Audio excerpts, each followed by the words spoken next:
Xitoy balam. Qani kelinglar bolalar, hammalar. Hech bir bola qolmasin. Qani.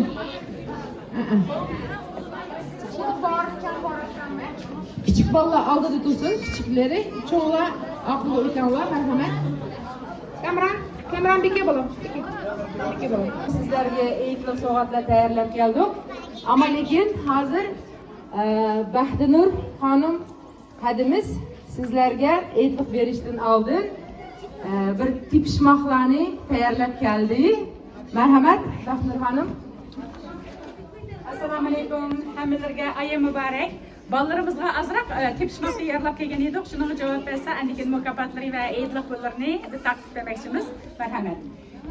Xitoy qizim, vatanimizning ismi nima? Sharqiy Turkiston. Sharqiy Turkiston, to'g'ri. Salqinay qizim. Vatanimiz Sharqiy Turkistondagi eng buyuk tog' qaysi? Tangri to'g'ri. Vatanimiz Sharqiy Turkistondagi eng muhim daryo qaysi? Daryo.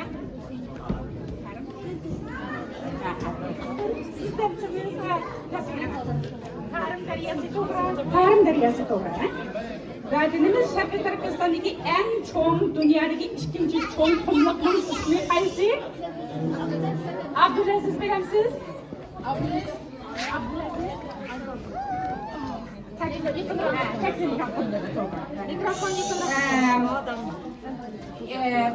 Vatanimizning Qashqarda bir olim o'tgan ismi nima bilamsizlar? Qaysilarsizlar?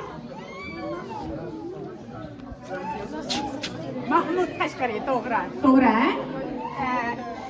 Vatanimizning hozirgi poytaxtining ismi nima? Qaysilarsizlar? Urumchi. Urumchi, to'g'ri. Poytaxti Urumchi.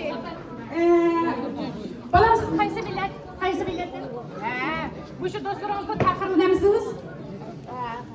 Faxrlanadi. Hadisi Uyg'ur.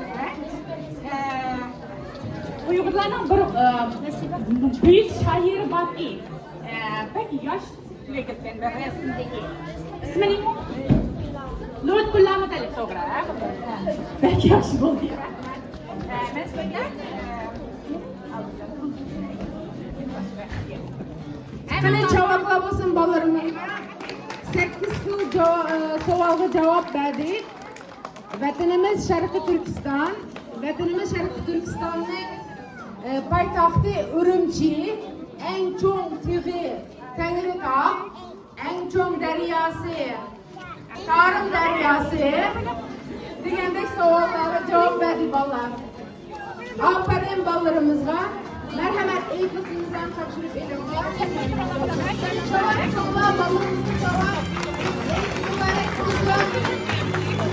Ballarımız Xudo buyursa cho'ng bo'lgan keyin o'sha urf odatlarimizni bolalarım davomlashtirishini umid qilamiz. Sizlar bizning umid yulduzlarimizsiz, parlaq kelajagimiz. Uyg'ur millati, Uyg'ur bolalari bo'lganlarni unutib qolmanglar jinim bolalarım. E'tiborga muborak bo'lsin.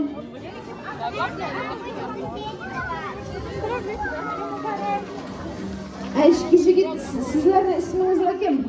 İsminiz kim baba? Ömer. Ömer.